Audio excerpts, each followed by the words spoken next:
తూర్పుగోదావరి జిల్లా నల్లజర్లలో అర్ధరాత్రి టీడీపీ మూకలు బరితెగించాయి. హోంమంత్రి తానేటి వనితపై దాడికి యత్నించాయి. రాత్రి ప్రచారం ముగించుకుని వైఎస్ఆర్సీపీ నేత సుబ్రహ్మణ్యం ఇంటికి తానేటి వనిత చేరుకున్నారు. అదే సమయంలో డీజే వాహనాన్ని టీడీపీ కార్యకర్తలు అడ్డుకున్నారు. దీంతో వైఎస్ఆర్సీపీ టీడీపీ కార్యకర్తల మధ్య తీవ్ర వాగ్వాదం జరిగింది. ఆ సమయంలో తానేటి వనితపై దాడికి టీడీపీ మూకలు ప్రయత్నించాయి.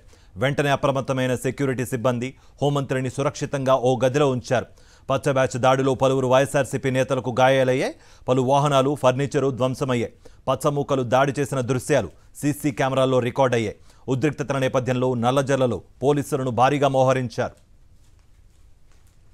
ఈ ప్రచార కార్యక్రమం 10 కల్లా మేము క్లోజ్ చేసి నల్లజర్లలో మా లీడర్ సుబ్రహ్మణ్యం గారి ఇంటికి వచ్చి మేమంతా కూడా మా నాయకులు కార్యకర్తలు అందరం కూడా ఇక్కడ డిన్నర్ చేస్తున్నాం.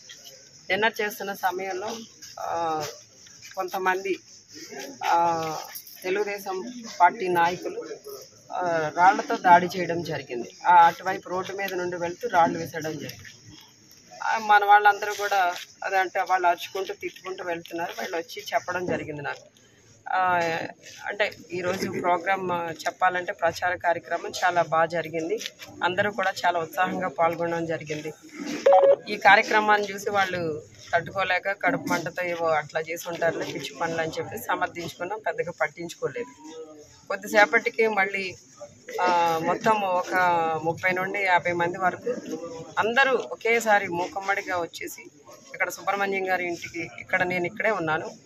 నాయకులు కొంతమంది ఇక్కడే ఉన్నారు. కొంతమంది భోజనం చేసి కొంతమంది వెళ్ళిపోవడం జరిగింది. వచ్చిన వాళ్ళు కుర్చీలు వేసరడం, ఆ బయట బైకులు పగలగొట్టడం, డీజే పగలగొట్టడం, సుబ్రహ్మణ్యం గారి కార్ను కూడా బాగా పచ్చడి కింద పగలగొట్టేసి ఈ రోజున అంటే ఆఫీస్లో నేను ఇక్కడ ఉన్నాను అనుకుని లోపల వెళ్ళి మొత్తం అసలు ఎంత దారుణంగా అంటే సీసీ ఫుటేజ్ చూస్తే మీకు అర్థమవుతుంది. అంత దారుణంగా దాడి చేయడం జరిగింది. అంటే ఈ రోజున మేము ప్రచార కార్యక్రమంలో ముందుండడం, ప్రజలందరూ కూడా మమ్మల్ని ఆదరించడం, ప్రజల వైపు నుండి మాకు అంటే విన్నింగ్కి మేము దగ్గరగా వెళ్తున్నామన్న విషయాన్ని వాళ్ళు తట్టుకోలేక, వాళ్ళు విన్నింగ్కి దూరం అవుతున్నారన్న విషయాన్ని తట్టుకోలేక ఈ రోజున కడుపు మంటతో ఇక్కడ వచ్చి దాడి చేశారు. పద్ధతి అయితే కరెక్ట్ కాదండి. ఈ రోజున వీళ్ళంతా కూడా ఇలాగ చిన్న చిన్న నాయకుల మీదనో చిన్న చిన్న కార్యకర్తల మీదనో దాడి చేసే పరిస్థితిని అయితే తీవ్రంగా మేము ఖండిస్తున్నాం.